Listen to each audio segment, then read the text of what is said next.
Salut à tous, c'est le Barbu. Aujourd'hui, on va s'attaquer à un grand débat de société, hein.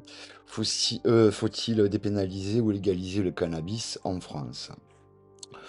Entre expérience à l'étranger, enjeux de santé publique, arguments économiques et positions politiques, la question n'a jamais été aussi d'actualité. On fait le point sur ce que signifie vraiment dépénalisation et légalisation, les arguments pour et contre, et la situation en France en 2025. Alors, quelle est la différence entre la dépénalisation et la légalisation? De quoi parle-t-on réellement? Dépénaliser, c'est supprimer ou alléger les sanctions pénales pour usage ou possession de petites quantités. Sans rendre le produit légal, l'interdit demeure. Mais la réponse est souvent une amende ou une orientation vers les soins, comme au Portugal. D'ailleurs, je vous mettrai les liens sur tous ces sujets dans les descriptions, hein. Et d'ailleurs, n'hésitez pas à me dire en commentaire ce que vous en pensez. Légaliser. Donc, légaliser, c'est rendre légal l'usage, la vente et la production sous contrôle de l'État. Cela permet un marché régulé, des produits contrôlés et des taxes évidemment pour qui? Pour l'État. Voilà donc déjà un résumé de la différence entre dépénalisation et légalisation. Dites-moi dans les commentaires pour lequel vous êtes. Voilà, n'hésitez pas. Donc on va passer au chapitre 2, où en est la France en 2025, donc en fait, hein.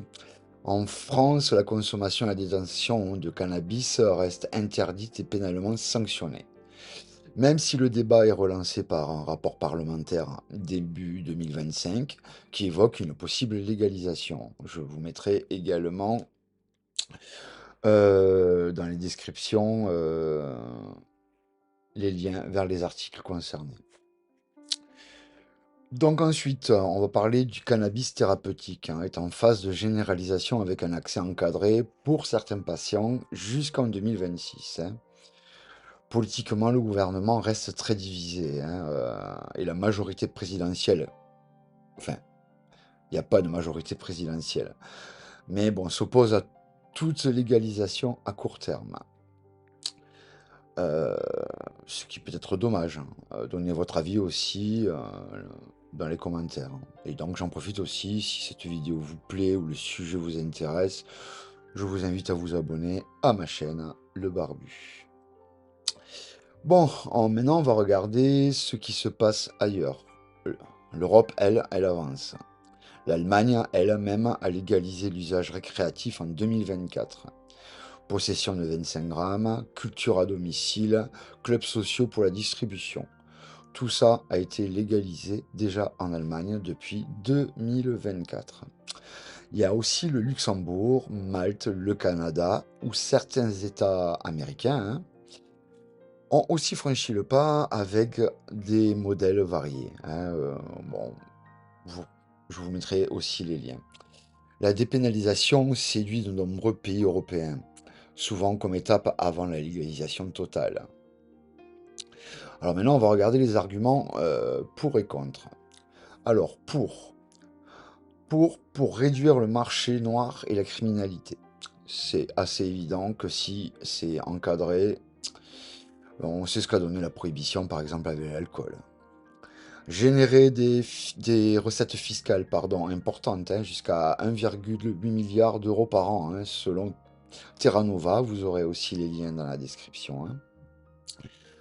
Contrôler la qualité des produits, protéger la santé publique et mieux prévenir les jeunes.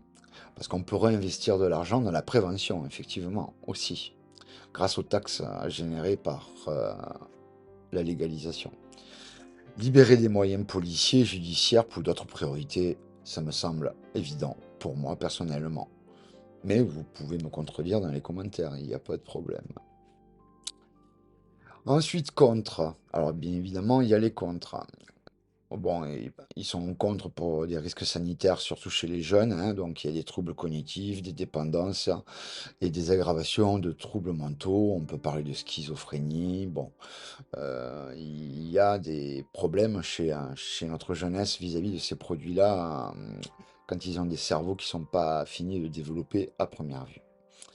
Et donc, ceux qui sont contre ont aussi une crainte d'une augmentation de la consommation. C'est peut-être pas réel, hein, ça demande à une vérification des chiffres.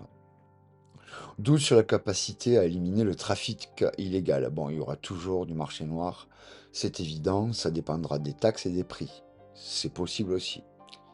Et puis, il y a les arguments moraux et conservateurs et de santé publique avancés par l'Académie de médecine et certains responsables politiques. Et demain, qu'est-ce qui va se passer finalement? Ça, c'est le chapitre 5. Qu'est-ce qui va se passer demain? La France reste prudente, mais le débat est relancé par la pression des voisins européens et les échecs de la politique répressive. On voit très bien que ça ne fonctionne pas, qu'on est les plus gros consommateurs d'Europe, je pense, à vérifier. Mais on voit bien que la politique répressive ne marche absolument pas. La légalisation ou la dépénalisation ne sont plus des tabous, mais la décision dépendra de l'évolution du consensus politique et de l'acceptation de la société. Donc en conclusion, et vous, qu'en pensez-vous? Faut-il dépénaliser ou légaliser le cannabis en France? Dites-moi-le dans les commentaires. Partagez vos arguments, abonnez-vous pour d'autres décryptages d'actualité et retrouvez toutes les sources dans la description pour aller plus loin. Sur ce, je vous dis à bientôt chez le barbu.